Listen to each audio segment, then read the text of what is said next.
impression is the best impression. കേട്ടിട്ടുണ്ടോ? കേട്ടിട്ടുണ്ടല്ലോ? First impression is the best impression. കേട്ടിട്ടുണ്ട് sir. മറ്റൊരു വാക്ക് നിങ്ങൾ കേട്ടിട്ടുണ്ടോ? You won't get a second chance to make first impression.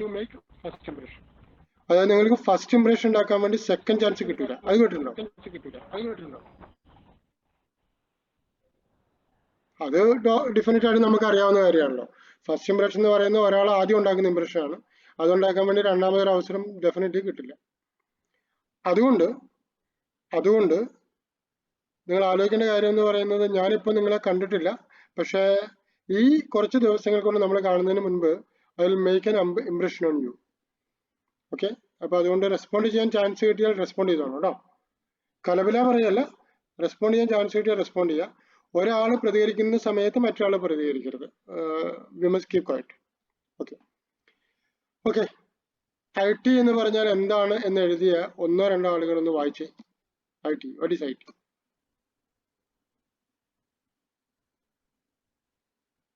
പേരും കൂടി പറഞ്ഞിട്ട് വായിക്കണേ.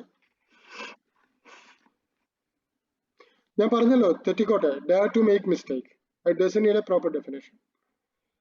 എനിക്ക് വേണ്ടത് വാട്ട് യു നോ, നിങ്ങൾക്ക് എന്തറിയാം എന്നുള്ളത് മാത്രമാണ്. Information technology. Yeah, that is the expansion, dear. My question is not that. Expansion അല്ല, what it means exactly. Information technology എന്ന് പറഞ്ഞാൽ എന്താണ്? ഓക്കെ, എന്നാൽ ഞാൻ IT എന്നുള്ളത് വിട്ടു. ഇൻഫർമേഷൻ ടെക്നോളജി എന്ന് പറഞ്ഞാൽ എന്താണ്?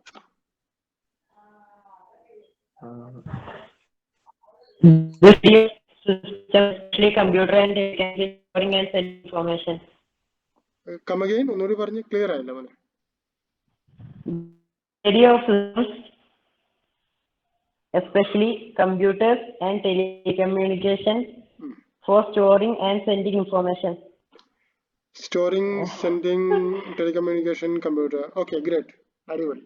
മോനെ വേറെന്താ? Hajaz. Okay, anyone else? Okay. Where are?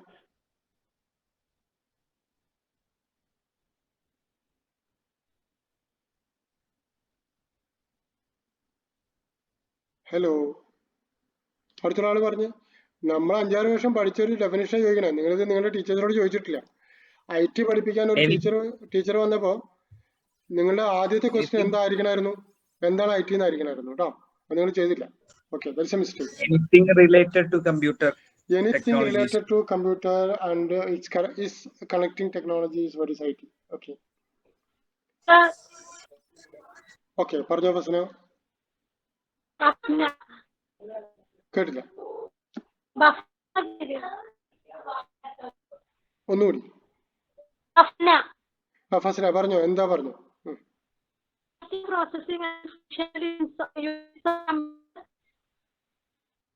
Processing and sharing and fundamental unit of computer. Okay, great. മിടുക്കി. അടുത്ത ആളാരാ പറയാനുള്ള? അടുത്ത ആളാരാ പറയാൻ?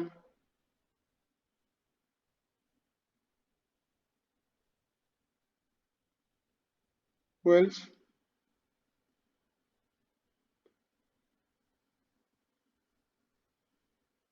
ഇനി ആരുമില്ലേ? ആകെ IT പഠിച്ചിട്ട് അതിനെ കുറിച്ച് പറയാനായിരുന്നു ഇത്രയും പേരേ ഉള്ളൂ. നിങ്ങളെ ഗ്രേഡിലേക്ക് നോക്കാം കേട്ടോ. Are you eligible for that? നിങ്ങൾക്ക് കിട്ടിയ ഗ്രേഡ് അവിടെ എഴുതി വെച്ചിട്ടുണ്ടല്ലോ. ആ ഗ്രേഡിന് നിങ്ങൾ അർഹരാണോ എന്ന് ഒന്നും കൂടി ആലോചിച്ച് നോക്കാം.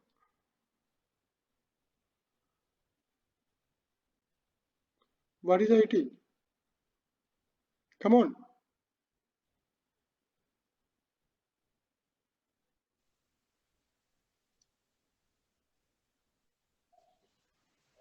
Computer software systems and networks.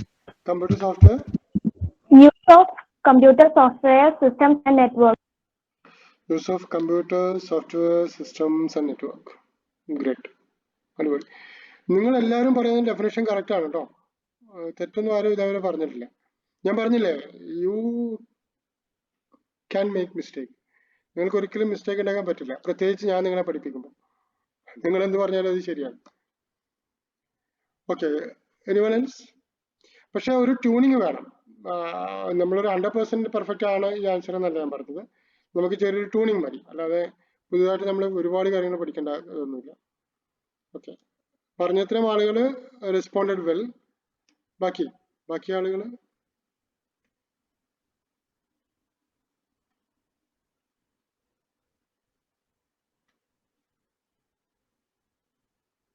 Hello, IT എന്താന്ന് പറയാൻ പറ്റുന്ന ആൾക്കാർ ആൺകുട്ടികളും പെൺകുട്ടികളും ഇനി ഇല്ല ഇതില്. Just 4 out of 49, sorry 48.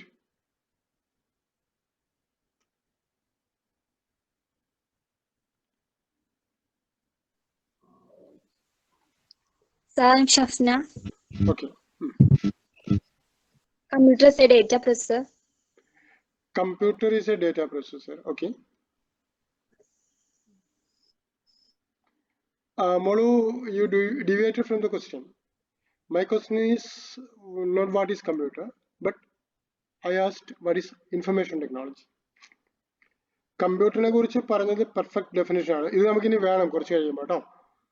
Okay, my question is what is IT, information technology.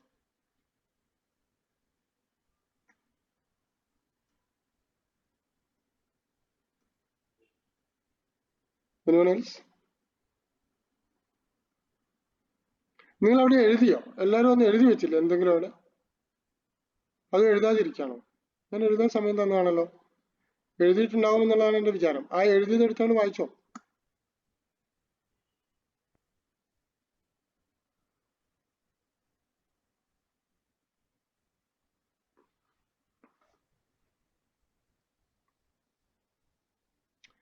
Okay, നമുക്ക് IT അവിടെ നിൽക്കട്ടെ. അതിനെപ്പറ്റി നിങ്ങൾക്ക് അത്ര പറയാൻ അറിയുള്ളെങ്കിൽ പിന്നെ നമ്മൾ അതിനെ പറ്റി കൂടുതൽ പറയുന്നതിൽ കാര്യമില്ല. What about automobile technology? Automobile technology കേട്ടിട്ടുണ്ടോ? കേട്ടിട്ടില്ലേ? No, sir. കേട്ടിട്ടില്ല ഓട്ടോമൊബൈൽ ടെക്നോളജി? മൊബൈൽ ടെക്നോളജി കേട്ടില്ലേ? മൊബൈൽ ടെക്നോളജി കേട്ടിട്ടുണ്ട് സാർ, കേട്ടിട്ടുണ്ട്. മൊബൈൽ ടെക്നോളജി കേട്ടിട്ടുണ്ട്. എന്താ മൊബൈൽ ടെക്നോളജി? എന്താ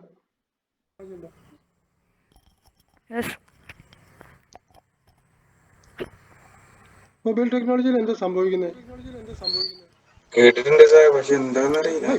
നമ്മളെ ടെക്നോളജി എന്ന് പറയുമ്പോൾ നമുക്കറിയാം മൊബൈൽ ടെക്നോളജിയിൽ എന്താ സംഭവിക്കുന്നത്, നമുക്ക് നന്നായിട്ട് അറിയാം. മൊബൈൽ ടെക്നോളജിയിൽ എന്താണ് സംഭവിക്കുന്നത്? ഈ പ്രത്യേകിച്ച് നമുക്ക് ഓട്ടോമൊബൈൽ ടെക്നോളജിയും മൊബൈൽ ടെക്നോളജിയും നമുക്ക് പരിചയമുള്ളതാണ്.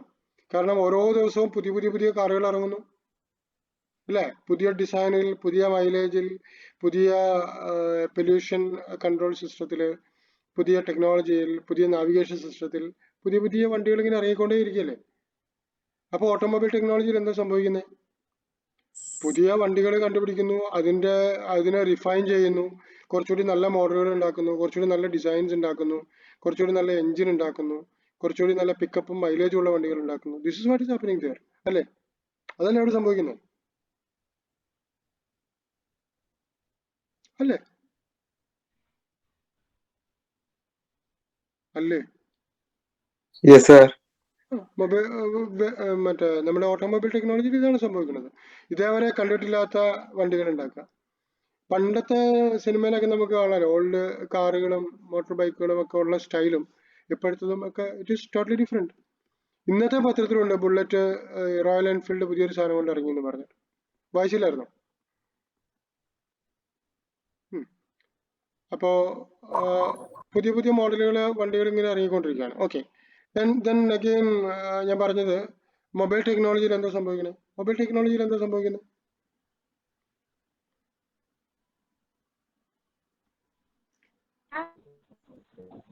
എന്താ സംഭവിക്കുന്നത്? പുതിയ കമ്മ്യൂണിക്കേഷൻ ടെക്നോളജികൾ വരുന്നു. നമുക്കറിയാം 1G, 2G, 3G, 4G, 5G കേട്ടിട്ടില്ലേ? പുതിയ സിഗ്നലിംഗ് മെത്തേഡ്സ്. അതുപോലെ പണ്ട് നമ്മളെ കയ്യിലുണ്ടായിരുന്ന ഫോൺ പോലെയല്ല ഇപ്പോഴത്തെ ഫോൺ. പണ്ട് ഫോണിൽ നമ്മൾ മാന്തിയാലൊന്നും സംഭവിക്കില്ലായിരുന്നു. ഇപ്പോഴത്തെ ഫോണിൽ നമ്മൾ തോണ്ടിയാൽ അത് ടച്ച് എന്ന് പറയുന്ന സംഭവമൊക്കെ വന്നു. അതുപോലെ എന്താ പറയുക, പണ്ടത്തേന് ഭയങ്കര കനം കൂടുതലായിരുന്നു, ഇപ്പോഴത്തേന് കനം കുറവാണ്. അതുപോലെ ബാറ്ററി ഊരാൻ പറ്റുന്ന ഫോൺ, ഊരാൻ പറ്റാത്ത ഫോൺ, സിമ്മ് ബാറ്ററി തുറന്നിട്ടിടുന്ന ഫോൺ, സൈഡിൽ കൂടി ഇടുന്ന phone. Technology is growing up, ഒരുപാട് മാറി. മടക്കാൻ പറ്റുന്ന ഫോണ്, ചുരുട്ടി പോക്കറ്റ് ഇട്ടുകൊണ്ട് നടക്കാൻ പറ്റുന്ന ഫോൺ, ഇങ്ങനെയുള്ള ഫോണുകൾ പുതിയതായിട്ട് വന്നു തുടങ്ങി. This is happening in mobile technology. പുതിയ പുതിയ മോഡൽ ഫോണുകൾ, പുതിയ സംവിധാനങ്ങളുള്ള ഫോണുകളൊക്കെ ഇങ്ങനെ ഉണ്ടാവാൻ തുടങ്ങി. ഇതാണ് മൊബൈൽ ടെക്നോളജി. ഫുഡ് ടെക്നോളജി എന്താ? ഫുഡ് ടെക്നോളജി കേട്ടിട്ടുണ്ടോ? ഫുഡ് ടെക്നോളജി കേട്ടിട്ടില്ലേ? അതിനെന്താ സംഭവിക്കുന്നത് ഫുഡ് ടെക്നോളജിയിൽ? പുതിയ ഫുഡ് അല്ലേ? നമ്മുടെ മമ്പാട് കോളേജിലുണ്ട് ഫുഡ് ടെക്നോളജിയുടെ കോഴ്സ്. ഓക്കെ, അവിടെ എന്താ സംഭവിക്കുന്നതെന്ന് പറഞ്ഞേ. ഈ ഫുഡ് ടെക്നോളജിയെ പറ്റി പറയുമ്പോൾ ഞാൻ പറയുന്നത് ഏറ്റവും നല്ല എക്സാമ്പിള് നമ്മളുടെ അമ്മമാരാണ്. ഇപ്പോ പ്രത്യേകിച്ച് ലോക്ക്ഡൌൺ സമയത്തൊക്കെ, ലോക്ക്ഡൌൺ തുടങ്ങിയ സമയത്ത് ചക്കക്കാലായിരുന്നു, നമുക്കറിയാലോ. അതുകൊണ്ട് എന്തൊക്കെ പരിപാടികൾ നമ്മൾ അമ്മമാര് കാണിച്ചു ഓർക്കണില്ലേ? ചക്ക കൊണ്ട് എത്ര വിഭവങ്ങൾ, പുതിയ പുതിയ സാധനങ്ങളൊക്കെ വന്നില്ലേ? പലപ്പോഴും ചെയ്തത് മാറിപ്പോയിട്ട് പുതിയ പുതിയ സംഭവങ്ങൾ. That is food technology. പുതിയ ഫുഡ് ഇൻവെന്റ് ചെയ്യുക, അതിനു വേണ്ടിയിട്ട് കാര്യങ്ങൾ ചെയ്യുക, പുതിയ ടേസ്റ്റുകൾ പരീക്ഷിക്കുക. അപ്പൊ അങ്ങനെ അങ്ങനെ അങ്ങനെ പലതും. ഇപ്പോ ബിരിയാണി നേരെ ദമ്മിലുണ്ടാക്കിയാൽ എങ്ങനെ ഉണ്ടാവും, കുടത്തിനുള്ളിൽ ഉണ്ടാക്കിയാൽ എങ്ങനെ ഉണ്ടാവും, പിന്നെ ഇറച്ചി കുഴിയിൽ വെച്ച് വേവിച്ചാൽ എങ്ങനെ ഉണ്ടാവും, കുഴിമന്തി എന്നൊക്കെ നമ്മൾ പറയും. അങ്ങനെ എണ്ണയില്ലാതെ ഭക്ഷണം ഉണ്ടാക്കിയാൽ എങ്ങനെ ഉണ്ടാവും, എണ്ണയോട് കൂടെ ഉണ്ടാക്കിയാൽ എങ്ങനെ ഉണ്ടാവും, ഇലയിൽ വെച്ചിട്ട് മീനെ പൊള്ളിച്ചാൽ എങ്ങനെ ഉണ്ടാവും. ഇങ്ങനെയുള്ള പല പരിപാടികളും ഫുഡ് ടെക്നോളജിയിൽ സംഭവിക്കുന്നുണ്ട്. This is food technology. So what is all this technology is doing? എല്ലാ ടെക്നോളജിയും ചെയ്യുന്നത് എന്താ? They are making new things. പുതിയ പുതിയ സംഭവങ്ങൾ, പുതിയ സംവിധാനങ്ങൾ എഫിഷ്യന്റ് ആയിട്ടും കുറച്ചുകൂടി നമ്മുടെ കാലഘട്ടത്തിനനുസരിച്ച് ഉണ്ടാക്കുക എന്നുള്ളതാണ് എല്ലാ ടെക്നോളജിയിലും സംഭവിക്കുന്നത്. അല്ലേ? അല്ലേ?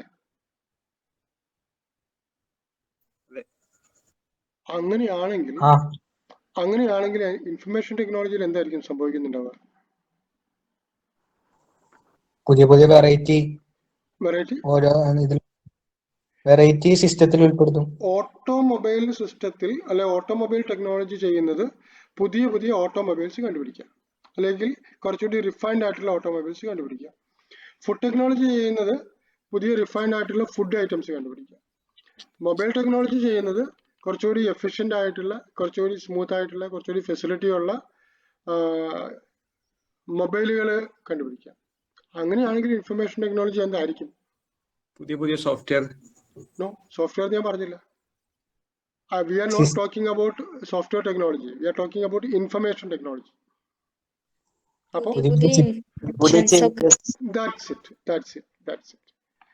A technology which make new information, which refine information and which supply information.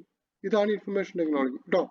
അതായത് പുതിയ ഇൻഫർമേഷൻ കണ്ടുപിടിക്കുന്ന, നിലവിലുള്ള ഇൻഫർമേഷനിലെ തെറ്റുകൾ തിരുത്തുന്ന അങ്ങനെയുള്ള ടെക്നോളജിനെയാണ് നമ്മൾ എന്ത് വിളിക്കുക? ഇൻഫർമേഷൻ ടെക്നോളജി എന്ന് വിളിക്കുക. ഓക്കെ, ഇൻഫർമേഷൻ എന്ന് പറയുമ്പോൾ അതിൻ്റെ അകത്ത് കുറേ പ്രശ്നങ്ങൾ ഉണ്ടാവാം. നമ്മൾ സാധാരണ കേട്ടിട്ടിരിക്കുന്ന ഒരു പഴഞ്ചൊല്ലാണ് കാള പെറ്റെന്ന് കേൾക്കുമ്പോൾ കയറെടുക്കരുത് എന്നല്ലേ? അങ്ങനെയല്ലേ? അല്ല, കയറെടുക്കുക എന്ന് പറയുന്നത് അത് തെറ്റാണ്. കയറെടുക്കാൻ പാടില്ല. കയറെടുത്തു എന്ന് പറഞ്ഞാൽ ആൾ ചെയ്തത് തെറ്റാണ്. അപ്പൊ കാള പെറ്റെന്ന് കേൾക്കുമ്പോൾ കയറെടുക്കരുത്. ഇത് ആക്ച്വലി ദിസ് ആൻ ഇൻഫർമേഷൻ. ഇവിടെ ഒരു ഇൻഫർമേഷൻ ആണ്. അത് കാള പറ്റും, ദാറ്റ്സ് ആൻ ഇൻഫർമേഷൻ. കാള പറ്റും എന്നുള്ള ഒരു ഇൻഫർമേഷൻ ആണ്. പക്ഷേ നമുക്ക് എന്ത് വേണം? ഇൻഫർമേഷനുള്ള ഒരു ക്വാളിറ്റിയാണ്, അത് കറക്റ്റ് ആയിരിക്കണം എന്നുള്ളത് ഇൻഫർമേഷനുള്ള ഒരു ക്വാളിറ്റിയാണ്. അപ്പൊ കാള പറ്റും എന്നുള്ള ഇൻഫർമേഷൻ കേൾക്കുമ്പോൾ കയറെടുക്കരുത് എന്ന് കാരണവന്മാർ പറയാൻ കാരണം എന്താ? ആ ഇൻഫർമേഷൻ കറക്റ്റ് അല്ല. കേൾക്കുമ്പോൾ ഒരു ഇൻഫർമേഷൻ കറക്റ്റ് ആണോ നോക്കണം, എന്നിട്ടേ നമ്മൾ പോകാവുള്ളൂ. അപ്പോൾ ഇൻഫർമേഷൻ ടെക്നോളജിയുടെ ഒരു യൂസ് ആണ് കറക്റ്റ് ഇൻഫർമേഷൻ ആളുകൾക്ക് കൊടുക്കുക. ഞാൻ ഈ പറയുന്ന കാര്യങ്ങളിൽ നിങ്ങൾ വെറുതെ ഒന്ന് എഴുതി വെച്ചോളൂ കേട്ടോ. നമ്മളിത് പിന്നീട് ഞാൻ ഈ പറഞ്ഞ പോലെ തന്നെ ഈ ക്ലാസ് നിങ്ങൾക്ക് റിപ്പീറ്റ് ചെയ്യാൻ പറ്റണം. ഓക്കെ, കറക്റ്റ് ഇൻഫർമേഷൻ നമ്മൾ കൊടുക്കുക. പിന്നെയുള്ളത് ഇൻഫർമേഷൻ ടെക്നോളജിയുടെ മറ്റൊരു സംഭവമാണ്, നിങ്ങൾ കേട്ടിട്ടുണ്ടാവും, നമുക്ക് ഈ ഡാം തുറക്കണമെന്ന് എപ്പോൾ അറിയണം? വെള്ളം വന്ന് സകലതും കൊണ്ടുവന്നതിന് മുമ്പ് അറിയണ്ടേ? വേണ്ടേ? വെള്ളപ്പൊക്കം വരും, മഴ പെയ്യും, ഇത്ര സെന്റിമീറ്റർ മഴ പെയ്യും, ഇതിൽ ഇത്രയേറെ വെള്ളപ്പൊക്കം ഉണ്ടാകുമെന്ന് വെള്ളപ്പൊക്കം ഉണ്ടായി എല്ലാം കഴിഞ്ഞിട്ട് അറിഞ്ഞിട്ട് കാര്യമുണ്ടോ? ഇല്ല, അതിനു മുൻപ് അറിയാം. ആ ഇൻഫർമേഷൻ മുൻപ് പാസ് ചെയ്തില്ല എന്നുള്ളതാണ് നമ്മൾ സർക്കാരിനെയൊക്കെ കഴിഞ്ഞ പ്രളയത്തിൽ ആളുകൾ വിമർശിക്കാനുള്ള കാരണം. ഒരുപാട് വിമർശനങ്ങൾ സർക്കാർ ഏറ്റെടുക്കേണ്ടി വന്നത് അതുകൊണ്ടാണ്. അപ്പോൾ ഈ ഒരു സംവിധാനം, അതായത് ഇൻഫർമേഷൻ ടൈമിൽ കിട്ടണം, സമയത്ത് കിട്ടണം. അത് ഇൻഫർമേഷൻ്റെ മറ്റൊരു ഗുണമാണ്, സമയത്ത് കിട്ടണം. എപ്പോഴെങ്കിലും കിട്ടിയിട്ട് കാര്യമില്ല. വെള്ളപ്പൊക്കം വന്ന് 4 ദിവസം കഴിഞ്ഞിട്ട് വെള്ളം പൊങ്ങും എന്ന് പറഞ്ഞിട്ട് പ്രത്യേകിച്ച് കാര്യമൊന്നുമില്ല. മുമ്പ് അഡ്വാൻസ്ഡ് ആയിട്ട് കിട്ടണം. So that also is an information. ഇന്ന ഡേറ്റിൽ മഴ പെയ്യാൻ സാധ്യതയുണ്ട്, ഇന്ന ഡേറ്റിൽ വെള്ളം വരാൻ സാധ്യതയുണ്ട് എന്ന് പറയുന്ന ഒരു ഇൻഫർമേഷൻ. ആ ഇൻഫർമേഷൻ എന്തായിരിക്കണം? അത് കറക്റ്റ് ആണ്, പക്ഷെ സമയത്ത് കിട്ടണം. ഓക്കെ. പിന്നെ വേറെ ചില ഇൻഫർമേഷൻ ഉണ്ട്. 10ാം ക്ലാസ്സിന് നാളെ സ്കൂൾ തുറക്കുകയാണ് എന്നൊരു ഇൻഫർമേഷൻ നിങ്ങളോട് പറയും. ഇത് ഇൻഫർമേഷൻ കറക്റ്റ് അല്ല കേട്ടോ. 10ാം ക്ലാസ്സിന് നിങ്ങളോട് സ്കൂൾ തുറക്കുകയാണെന്നൊരു ഇൻഫർമേഷൻ നിങ്ങൾ കേട്ടാൽ ഇത് നിങ്ങളെ സംബന്ധിച്ചിടത്തോളം ബാധകമല്ല. കാരണം നിങ്ങൾ 10ലല്ല. ഇൻഫർമേഷൻ പലതും കേൾക്കാം, പക്ഷെ അതിന്റെ കോണ്ടെക്സ്റ്റും റിലവൻസും ഇമ്പോർട്ടൻ്റ് ആണ്. അപ്പോൾ ഒരു ഇൻഫർമേഷൻ ടെക്നോളജി നമ്മൾ ചെയ്യുന്നത് എന്താണെന്ന് വെച്ചാൽ കറക്റ്റ് ആയിട്ടുള്ള റിലവൻ്റ് ആയിട്ടുള്ള ഇൻഫർമേഷൻ കറക്റ്റ് സമയത്ത് നമുക്ക് ലഭ്യമാക്കുക എന്നുള്ളതൊക്കെയാണ് ഇൻഫർമേഷൻ ടെക്നോളജിയിലെ ബേസിക് ഐഡിയ. ഇതിന് പറ്റുന്ന ടെക്നോളജിനെയാണ് ഇൻഫർമേഷൻ ടെക്നോളജി എന്ന് പറയുക. അല്ലാതെ ഇൻഫർമേഷൻ ടെക്നോളജിയും കമ്പ്യൂട്ടറും തമ്മിൽ ഒരു ബന്ധമില്ല, നിങ്ങൾ അങ്ങനെ വിചാരിക്കരുത് കേട്ടോ. പക്ഷെ നമുക്ക് പറ്റിയ ഒരു അബദ്ധം എന്താണെന്ന് ചോദിച്ചാൽ, നിങ്ങളെ IT എന്ന് പറഞ്ഞ് പഠിപ്പിച്ചത് മുഴുവൻ കമ്പ്യൂട്ടറാണ്. IT എന്ന് പറഞ്ഞ് നിങ്ങളെ കമ്പ്യൂട്ടർ ലാബിൽ കൊണ്ടുപോയി കമ്പ്യൂട്ടർ കാണിച്ചു, കമ്പ്യൂട്ടറിന് കീബോർഡ് ഉണ്ട്, മൗസ് ഉണ്ട്, മോണിറ്റർ ഉണ്ടെന്നൊക്കെ പറഞ്ഞ് ഇങ്ങനെ പഠിപ്പിച്ചു. പക്ഷെ നിങ്ങളെ എന്ത് പഠിപ്പിച്ചില്ല? IT പഠിപ്പിച്ചില്ല. ഇവൻ നിങ്ങൾ ചോദിച്ചില്ല എന്താണ് ഈ IT. ഇനിയും തൊട്ട് അങ്ങനെയുള്ള ചോദ്യങ്ങൾ നിങ്ങളുടെ ഭാഗത്തുനിന്ന് വരണം.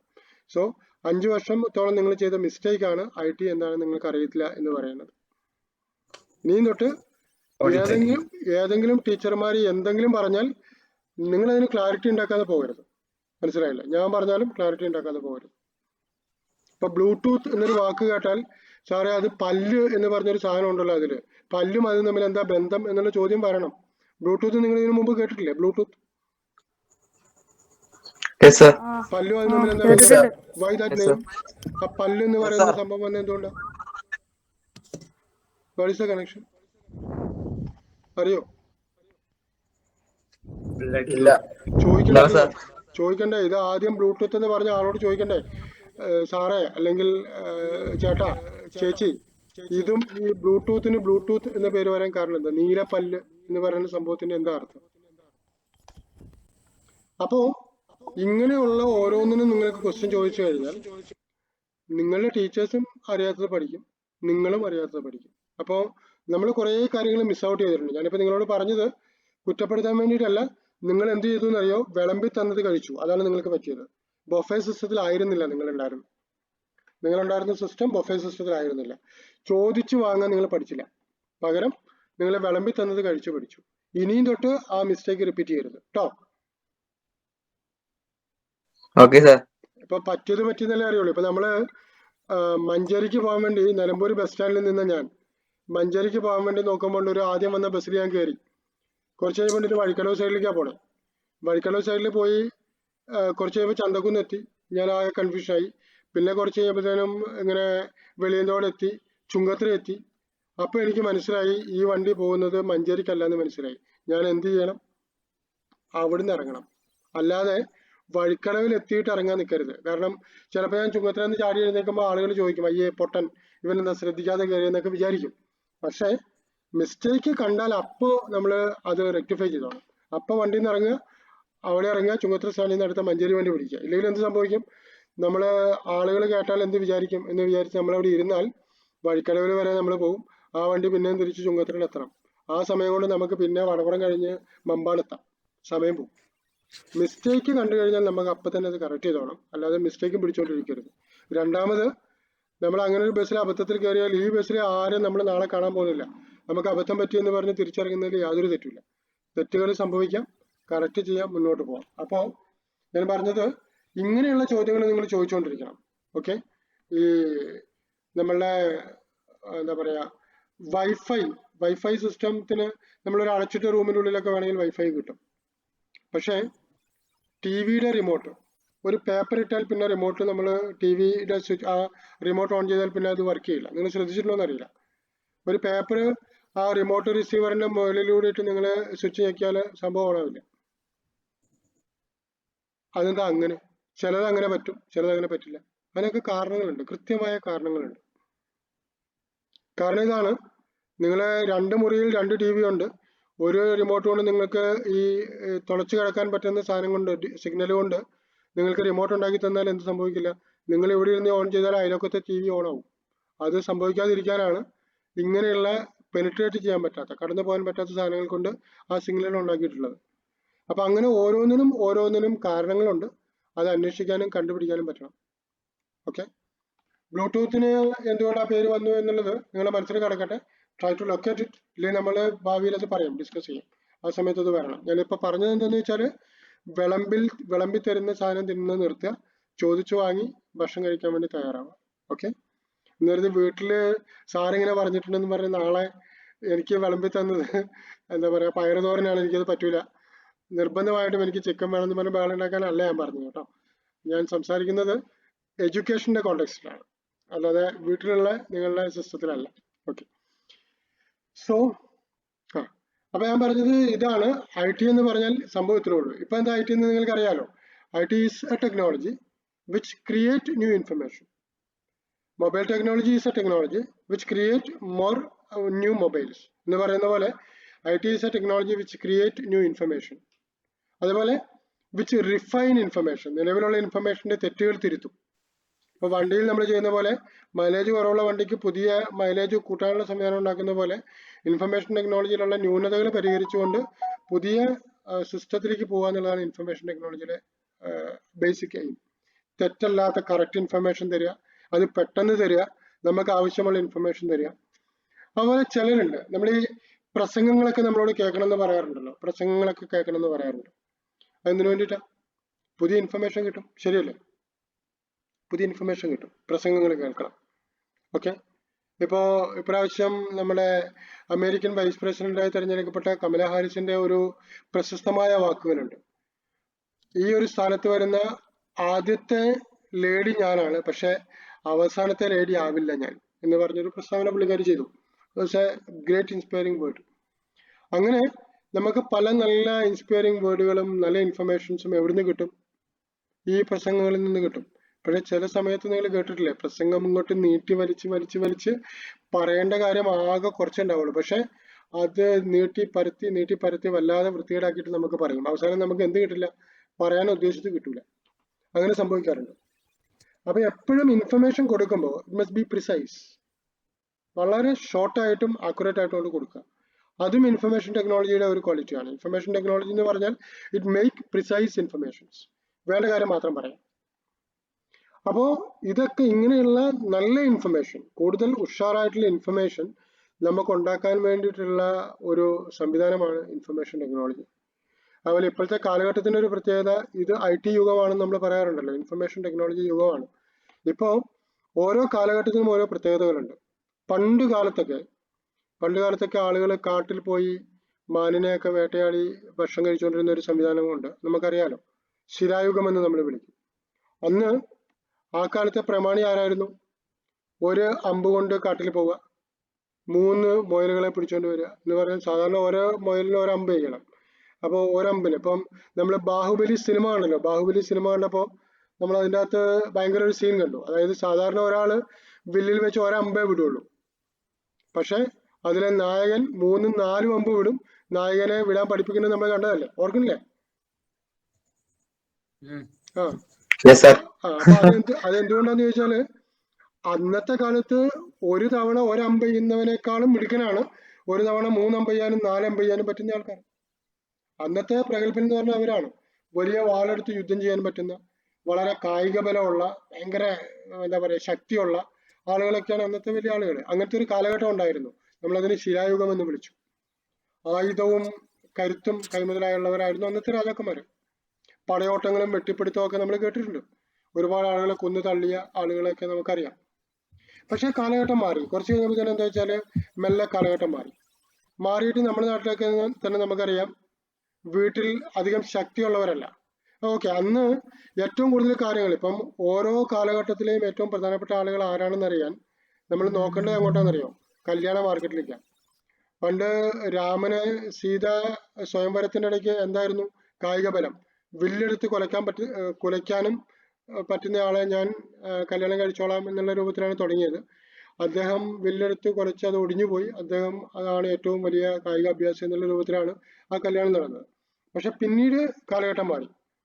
ആളുകൾ ചോദിക്കാൻ തുടങ്ങി, ചെക്കൻ്റെ വീട്ടിൽ എത്ര ഏക്കർ ഉണ്ട് എന്ന് ചോദിക്കാൻ തുടങ്ങി. എത്ര ഏക്കർ ഉണ്ട്, എത്ര ഏക്കർ റബ്ബർ ഉണ്ട്, എത്ര ഏക്കർ തെങ്ങുണ്ട് എന്നൊക്കെ ചോദിക്കാൻ തുടങ്ങി. അപ്പോൾ വലിയ തെങ്ങിൻ കൂട്ടമൊക്കെ ഇങ്ങനെ വലിയ പത്തായങ്ങൾ അന്ന് വീട്ടിലുണ്ടായിരുന്നു. കുറച്ച് പ്രായമായവരോട് ചോദിച്ചറിയാം, വലിയ പത്തായങ്ങൾ. അതുപോലെ മുറ്റത്ത് തേങ്ങയൊക്കെ ഇങ്ങനെ കുന്നു കൂട്ടിയിടും. ജമ്മി കുടിയാൻ വ്യവസ്ഥ ഉണ്ടായിരുന്ന ഒരു കാലഘട്ടം. സ്ഥലമുള്ളവൻ, പണിയെടുക്കുന്നവനല്ല, സ്ഥലമുള്ളവനായിരുന്നു അന്നത്തെ രണ്ടാമത്തെ. ഇത് അഗ്രികൾച്ചറൽ ഏജ്, അതായത് നമ്മളതിനെ പറയാ കാർഷിക യുഗം. കാർഷിക യുഗത്തിലേക്ക് മെല്ലെ മാറി. ശിലായുഗത്തിൽ നിന്നും ആളുകൾ മെല്ലെ കാർഷിക യുഗത്തിലേക്ക് എത്തി. കുറച്ച് കഴിഞ്ഞപ്പോൾ അന്ന് അങ്ങനെയൊക്കെ ആയിരുന്നു. കുറച്ച് കഴിഞ്ഞപ്പം പിന്നെയും കാലഘട്ടം മാറി. പിന്നെ ആളുകൾ ചോദിക്കാൻ തുടങ്ങി, ഓക്കെ, ചെക്കൻ എന്താ പണി, എത്ര ശമ്പളം കിട്ടുന്നുണ്ട്? കേട്ടിട്ടില്ല ഇത്? ചെക്കൻ എന്താ പണി, എത്ര ശമ്പളം കിട്ടുന്നുണ്ട്, എന്താ ജോലി? ഓക്കെ, അപ്പോ മാനേജർ, ഫോർമാൻ, ശമ്പളം എന്നൊക്കെ പറഞ്ഞ ഒക്കെ കഥകൾ. സിനിമയിൽ, അന്നത്തെ സിനിമയിൽ നമ്മൾ പ്രേം നസീറിനോട് ഷീല പറയുന്നത് നമ്മൾ കേട്ടു. രാജുവേട്ട, നാലൊക്കെ ശമ്പളം വാങ്ങുന്ന ആളാണ് രാജുവേട്ടൻ, അതുകൊണ്ട് എന്നെക്കാളും നല്ലൊരു പെണ്ണിനെ കിട്ടുമെന്നൊക്കെ പറഞ്ഞിട്ടുള്ള ഡയലോഗുകളൊക്കെ നമ്മൾ കേട്ടതാണ്. നാലൊക്കെ പറഞ്ഞാൽ ആയിരങ്ങളാണ്. അന്നത്തെ വലിയ സംഭവം അതായിരുന്നു. പക്ഷെ അപ്പോ ജോലിക്കാരൊക്കെ ആയിരുന്നു അന്നത്തെ വലിയ സംഭവം. അതിനെ നമ്മൾ ഇൻഡസ്ട്രിയൽ ഏജ് എന്നാണ് വിളിച്ചത്, വ്യാവസായിക യുഗം. വ്യാവസായിക യുഗത്തിന്റെ കണ്ടുപിടുത്തങ്ങളിൽ ഒന്നാണ് കമ്പ്യൂട്ടർ. അതിനുശേഷം ഇപ്പൊ നമ്മൾ നിൽക്കുന്നത് ഏത് കാലഘട്ടത്തിലാണെന്ന് അറിയോ? ഐ ടി യുഗത്തിലാണ്. ഐ ടി യുഗത്തിൽ ഇന്ന് ആരാ രാജാക്കന്മാര്? ഏക്കർ കണക്കിന് സ്ഥലമുള്ളവനല്ല, ഭയങ്കര കായിക ബലമുള്ളവനല്ല, അതുപോലെ നന്നായിട്ട് പണിയെടുക്കാൻ അറിയുന്ന മാനേജർമാരല്ല. ഇന്ന് ആരുടെ കയ്യില ക്യാഷ് ഉള്ളതെന്നറിയോ? Persons who have information with them. Information ആളുകളുടെ കയ്യിലുണ്ടോ അവനാണ് ഇന്നത്തെ രാജാവ്, അവനാണ് രാജാവ്. ലോകത്ത് ഏറ്റവും കൂടുതൽ വിൽപ്പന നടക്കുന്ന കട ഏതാ? ലുലു മാളാണോ? ആണോ? ഏതാ? ആമസോൺ. ആമസോണിന്റെ മുതലാളി 1 രൂപയുടെ സാധനം പോലും പർച്ചേസ് ചെയ്ത് ഷോക്കേസിൽ വെച്ചിട്ടില്ല. ഒരു ഷട്ടറുള്ള റൂം പോലും ഇയാൾക്കില്ല. ഉണ്ടോ? ഇല്ല. പക്ഷെ ലോകത്ത് ഏറ്റവും കൂടുതൽ കച്ചവടം നടക്കുന്നു അവിടെ. 1 മണിക്കൂറിൽ 3000 കോടി രൂപയുടെ ബിസിനസ് നടത്തിയിട്ടുണ്ട് ആമസോൺ. 3000 കോടി രൂപയുടെ ബിസിനസ് 2 വർഷം മുമ്പ്. ലുലുവിൽ ഒരു വർഷത്തെ ടേൺ ഓവർ എത്ര ഉള്ളൂ? അപ്പോ കാലഘട്ടം മാറി. ടെക്നോളജി കൊണ്ട് ബിസിനസ് ചെയ്യുന്നവനാ. 1 രൂപ പോലും കൊടുക്കേണ്ടാത്ത ഫേസ്ബുക്കിന്റെ മുതലാളി വാട്സാപ്പ് വാങ്ങിയത് എത്ര കോടി രൂപയ്ക്കാന്ന് അറിയോ? എണ്ണി നോക്കാം. നിങ്ങൾ ആ നെറ്റിലൊക്കെ ഒന്ന് അടിച്ചു നോക്കിയാൽ അറിയാം. ഭീകരമായൊരു കച്ചവടമായിരുന്നു അത്. ഫേസ്ബുക്കിന് നമ്മൾ 1 രൂപ പോലും കൊടുക്കുന്നില്ല, പക്ഷെ അയാളുടെ അടുത്ത് ഇൻഫർമേഷൻ ഉണ്ട്. ആ ഇൻഫർമേഷനാണ് അയാളുടെ വില. 30, 40, 35 വയസ്സിനടുത്തുള്ള ഒരു മനുഷ്യൻ, അയാള് വാട്സാപ്പ് പോലൊരു ടെക്നോളജി അയാൾ വാങ്ങാൻ ഒരേ ഒരു കാരണമുള്ളൂ, വാട്സാപ്പ് വാങ്ങാൻ. എന്താ കാരണം എന്നറിയോ? എന്താ കാരണം? Information technology. ഇല്ല, വാട്സാപ്പ് ഫേസ്ബുക്കിനേക്കാൾ കൂടുതൽ ആളുകളെ കവർ ചെയ്യുന്നുള്ളതാണ്. വാട്സാപ്പിനകത്ത് ആളുകളുടെ എണ്ണം കൂടി. അപ്പൊ ഫേസ്ബുക്കിലായിരുന്നു ഏറ്റവും കൂടുതൽ വരിക്കാരുണ്ടായിരുന്നത്. അത് ഓവർകം ചെയ്യും വാട്സാപ്പ് എന്ന് കണ്ട ഒരൊറ്റ റീസൺ കൊണ്ട് അയാൾ ചെലവാക്കിയ കോടികൾ ലക്ഷങ്ങളാണ്, ലക്ഷക്കണക്കിന് കോടി രൂപ. നമ്മൾ അധ്വാനിച്ചുണ്ടാക്കുന്ന പൈസ നമുക്ക് അങ്ങനെ എടുത്ത് കൊടുക്കാൻ പറ്റില്ല. പക്ഷെ ഇതിങ്ങനെ വെറുതെ ഉണ്ടാകുന്ന പൈസയാണ്, അതുകൊണ്ട് അയാളത് കൊടുത്തു. So this is the world. ഇതാണ് ലോകം. ഇൻഫർമേഷൻ കയ്യിലുള്ളവനേ ഉള്ളൂ ഇന്ന് ക്വാളിറ്റി, അല്ലാത്തവനെ നാട്ടുകാർക്ക് വേണ്ട. ഈ ഒരു അവസ്ഥയിലേക്ക് നമ്മൾ എത്തിപ്പെട്ടു. അപ്പോ അങ്ങനെയുള്ള ഒരു ടെക്നോളജിയാണ് നമ്മൾ പഠിച്ചുകൊണ്ടിരിക്കുന്ന സംഭവങ്ങളും നമ്മൾ ഇത്ര നാളും പഠിച്ചത്. നമുക്ക് അതിന്റെ വലിപ്പം അറിയാതെ പോയതാണ്. ഫ്ലിപ്കാർട്ട്, ആമസോൺ പോലെയുള്ള ഓൺലൈൻ ട്രേഡിങ്ങുകാർ ഇപ്പൊ തിയേറ്ററിൽ റിലീസിങ് നിർത്തി. അറിയാലോ, സിനിമകളൊക്കെ തിയേറ്റർ റിലീസിങ് നിർത്തി. ഇപ്പൊ വലിയ AC തിയേറ്ററിൽ 5ഉം 6ഉം സ്ക്രീൻ ഓടിച്ചവരൊന്നും കളത്തിലില്ല. പകരം ആമസോൺ റിലീസ്, നമ്മളിങ്ങനെ ഓൺലൈനായി എല്ലാം. ആമസോൺ പ്രൈം, എന്താ പറയാ, ഒരുപാട് MX പ്ലെയറുകളും അങ്ങനെ ഒത്തിരി സംവിധാനത്തിലേക്ക് ഇത് മാറി, കാലഘട്ടം മാറി. അപ്പോ ഈ രൂപത്തിൽ ഇപ്പോഴത്തെ അവസ്ഥ എന്ന് വെച്ചാല് നടീനടന്മാര് പോലും വേണ്ട സിനിമ എടുക്കാൻ. അതിന് കാർട്ടൂൺ ക്യാരക്ടേഴ്സ് പോലുള്ള ആൾക്കാരെ നമുക്ക് കിട്ടും. അപ്പൊ കാലഘട്ടം ഇങ്ങനെ പോവാണ്. ഈ സമയത്ത് ഇൻഫർമേഷൻ ടെക്നോളജി നമ്മളെ കയ്യിൽ ഇല്ലെങ്കിൽ വി ആർ ഔട്ട്ഡേറ്റഡ്. നമ്മൾ പുറത്ത് പോയി. അതുകൊണ്ടാണ് ഞാൻ പറഞ്ഞത് ഈ കോഴ്സിന്റെ ഒരു പ്രാധാന്യം ഞാൻ പറഞ്ഞത് അതുകൊണ്ടാണ്. So you are so lucky. ഇങ്ങനെ ഒരു അവസരം കിട്ടിയതിന് നിങ്ങൾ ദൈവത്തിനോട് നന്ദി പറയുക, മാതാപിതാക്കളോട് നന്ദി പറയുക. അപ്പോൾ ഈ ഒരു കോഴ്സിലേക്ക് നിങ്ങൾക്ക് വരാൻ പറ്റിയത്. ഓക്കെ, എനിവേ നമ്മളിപ്പോ ഇന്ന് ഞാൻ പറയാൻ ശ്രമിച്ച കാര്യം ഇത്രേ ഉള്ളൂ. എന്താണ് ഇൻഫർമേഷൻ ടെക്നോളജി എന്നുള്ളതിനെ പറ്റി ജസ്റ്റ് ഒരു അവയർനെസ് നിങ്ങൾക്ക് തരിക എന്നുള്ളത് മാത്രം. അപ്പൊ നിങ്ങൾ ഒരു കാര്യം മനസ്സിലായല്ലോ, ഇത്ര നേരവും നാളെ നമ്മൾ പഠിച്ചതല്ല ഇൻഫർമേഷൻ ടെക്നോളജി എന്നുള്ളത് നിങ്ങൾക്ക് മനസ്സിലായല്ലോ. അപ്പോഴും മനസ്സിൽ കിടക്കേണ്ട ഒരു ചോദ്യമുണ്ട്, പിന്നെ നമ്മൾ കളിപ്പിക്കപ്പെട്ടോ? എന്തിനു നമ്മളെ കമ്പ്യൂട്ടറിന്റെ മൗസും കീബോർഡും മോണിറ്ററും ഒക്കെ പഠിപ്പിച്ചു?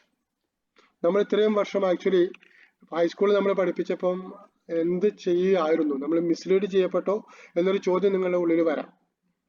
അങ്ങനെ വിചാരിക്കേണ്ട, you are in the correct track. നിങ്ങളെ പഠിപ്പിച്ച ഓരോ അധ്യാപകൻ പോലും നിങ്ങൾക്ക് ആവശ്യമില്ലാത്തതൊന്നും പറഞ്ഞിട്ടില്ല. പക്ഷെ അവിടെ എന്ത് സംഭവിച്ചു എന്ന് ചോദിച്ചാൽ, ഞാൻ നേരത്തെ പറഞ്ഞാണ് നിങ്ങൾക്ക് പറ്റിയ പ്രശ്നം. നമ്മൾ ചോദിച്ചു വാങ്ങിയില്ല, ടീച്ചർമാരോട് ചോദിച്ചില്ല എന്താണ് ഇൻഫർമേഷൻ ടെക്നോളജി എന്ന് നിങ്ങൾ ചോദിച്ചില്ല. There is the mistake. അപ്പൊ ഇനി തൊട്ട് നമ്മൾ ചോദിക്കാൻ തുടങ്ങും, എല്ലാത്തിനെ കുറിച്ച് നമ്മൾ അറിയാൻ തുടങ്ങും. ഇപ്പോ എന്താ പറയാ, ജാവ കേട്ടിട്ടില്ലേ നിങ്ങൾ?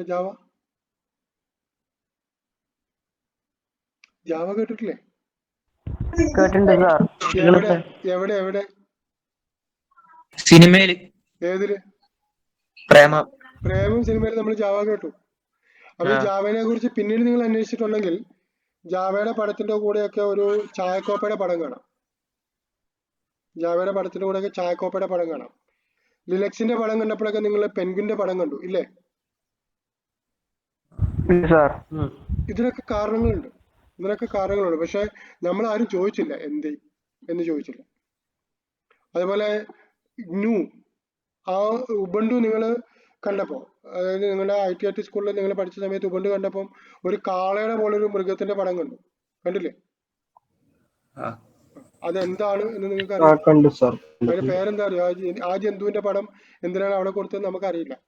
So from today onwards you people start asking doubts. സംശയങ്ങൾ ചോദിച്ചുകൊണ്ടേയിരിക്കും. നിങ്ങൾക്ക് കുറെ ഉത്തരങ്ങൾ നമുക്ക് കിട്ടും. എന്നോട് മാത്രമല്ല കേട്ടോ. എന്ന് പറഞ്ഞാൽ ഞാൻ ആളെ കൊടുക്കണമെന്നല്ല ഞാൻ പറഞ്ഞതിന്റെ അർത്ഥം.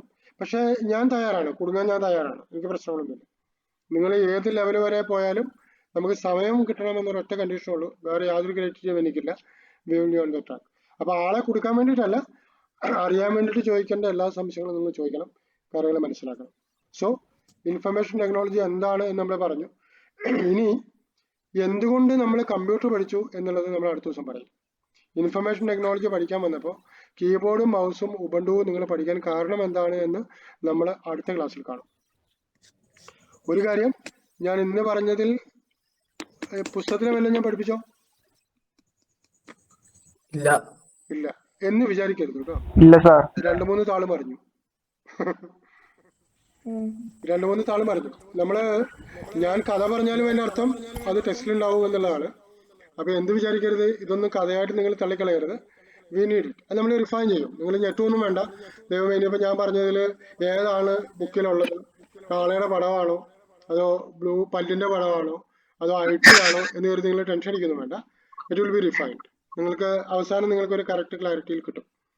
നാളെ നിങ്ങൾ രാവിലെ 9 മണിക്ക് ക്ലാസ് കാണണം. ഏത് ക്ലാസ്? നമ്മളുടെ ഇൻഫർമേഷൻ നമ്മുടെ കമ്പ്യൂട്ടർ ആപ്ലിക്കേഷന്റെ ക്ലാസ് കാണണം. കണ്ടതിന് ശേഷം നിങ്ങൾ ഗ്രൂപ്പിൽ ഇടണം, ഞാൻ ക്ലാസ് കണ്ടു എന്ന് പറഞ്ഞിട്ട് നിങ്ങളുടെ പേരും റോൾ നമ്പറും നിങ്ങൾ ഗ്രൂപ്പിൽ പോസ്റ്റ് ചെയ്യണം. അതാണ് നിങ്ങളുടെ അറ്റൻഡൻസ്. ഇന്ന് ഞാൻ അറ്റൻഡൻസ് എടുക്കുന്നില്ല. ഓക്കെ, ആ ക്ലാസ് കണ്ടു എന്ന് പറഞ്ഞ് നിങ്ങൾ ഇടുക. താമസിയാതെ തന്നെ നമുക്ക് ക്ലാസ്സുകൾ കൂടുതലുണ്ടാവും. ചിലപ്പോൾ നമ്മൾ ആ വീക്ക്ലി 1 hour ഒന്നും ആവില്ല നമ്മൾ എടുക്കുക. കാരണം എനിക്ക് ആദ്യത്തെ ഒരു 1-2 ചാപ്റ്ററുകൾ പോകുമ്പോൾ വരെ നമുക്ക് ടെക്സ്റ്റിന് പുറത്ത് കുറേ കാര്യങ്ങൾ നമുക്ക് പറയാനുണ്ട്. കാരണം നിങ്ങളെ 10ാം ക്ലാസ് വരെ പഠിച്ച ആ ഒരു IT നിന്നും ട്രാക്ക് മാറ്റി എനിക്ക് എൻ്റെ ട്രാക്കിലേക്ക് കൊണ്ടുവരണം. പക്ഷെ മറ്റു ടീച്ചേഴ്സിനൊന്നും ആ പ്രശ്നമില്ല. അക്കൗണ്ടൻസി ടീച്ചർക്കൊന്നും ആ ഒരു കുഴപ്പമില്ല, കാരണം നിങ്ങൾ ഓൾറെഡി പുതിയ ട്രാക്കിലാണ്. പക്ഷെ എനിക്ക് അതിനുള്ളൊരു സമയം വേണ്ടതുകൊണ്ട് we may take a few hours extra. Okay, അപ്പം മാക്സിമം നിങ്ങൾക്ക് കിട്ടുന്ന ക്ലാസ്സുകളൊക്കെ നിങ്ങൾ ഉപയോഗിക്കുക. എന്നിട്ട് മാക്സിമം എന്തൊക്കെ ചെയ്യാൻ പറ്റുമോ അങ്ങനെ ചെയ്യുകയും ചെയ്യാം. ഒരു കാര്യം ഞാൻ പറയട്ടെ, ഫസ്റ്റ് ക്ലാസ്സിൽ ഞാൻ കണ്ട കുട്ടികൾ നന്നായിട്ട് റെസ്പോണ്ട് ചെയ്യുന്ന മിടുക്കന്മാരെയും മിടുക്കുകളെയുമാണ്. ഇപ്പോൾ ഞാൻ സെക്കൻഡ് ഇയർ ക്ലാസ് എടുക്കുന്ന സമയത്ത് അവരിങ്ങനെ ഇത്രയധികം പ്രതികരിക്കാറില്ല. So keep this tempo. ഈ ഒരു എനർജി നിങ്ങൾ നിലനിർത്തുക till you get second year mark list in your hand. അത് നിങ്ങൾക്ക് പറ്റിയാൽ എനിക്ക് നിങ്ങൾക്ക് ഉറപ്പ് തരാൻ പറ്റും, നിങ്ങൾക്ക് എല്ലാവർക്കും A+ ഉണ്ടാവും. വെറുതെ കിട്ടിയ A+ അല്ല, നിങ്ങൾ മെനക്കെട്ട് കിട്ടുന്ന A+ നിങ്ങളുടെ കയ്യിലുണ്ടാവും. ഓക്കെ, എനിക്ക് നിങ്ങളുടെ ബുദ്ധിയും ഒന്നും വേണ്ട. നമുക്കിവിടെ ആകെ കോമൺ സെൻസ് മാത്രം മതി. അതായത് മീൻ വാങ്ങാൻ പോകുമ്പോൾ ചീഞ്ഞ മീൻ വാങ്ങരുത് എന്നുള്ളൊരു കോമൺ സെൻസ് ഉണ്ടല്ലോ, അങ്ങനെയുള്ള കോമൺ സെൻസ് മാത്രം മതി നിങ്ങൾക്ക്. വേറെ ഭയങ്കര ബുദ്ധിമാന്മാരെയൊന്നും നമുക്ക് ആവശ്യമില്ല.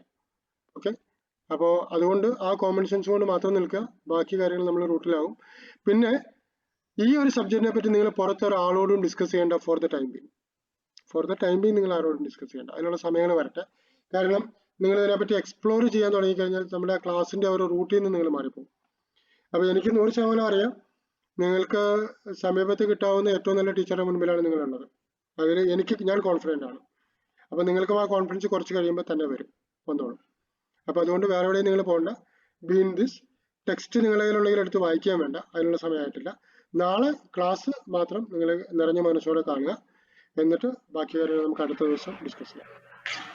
ഓക്കെ മക്കളെ, ഗുഡ് നൈറ്റ്. നിങ്ങളോട് ടീച്ചർ പറഞ്ഞിട്ടുണ്ടെങ്കിൽ, അതായത് സോമി ടീച്ചർ പറഞ്ഞിട്ടുണ്ടെങ്കിൽ നിങ്ങളുടെ ഗ്രൂപ്പിൽ ഇപ്പം നിങ്ങളുടെ പേരും റോൾ നമ്പറും ഒന്ന് പോസ്റ്റ് ചെയ്തേക്കാം. പക്ഷെ എനിക്ക് വേണ്ട അറ്റൻഡൻസ് നാളെയാണ് കേട്ടോ. ഓക്കെ, അപ്പം good night, bye. Okay, sir. Good night. Good night, sir.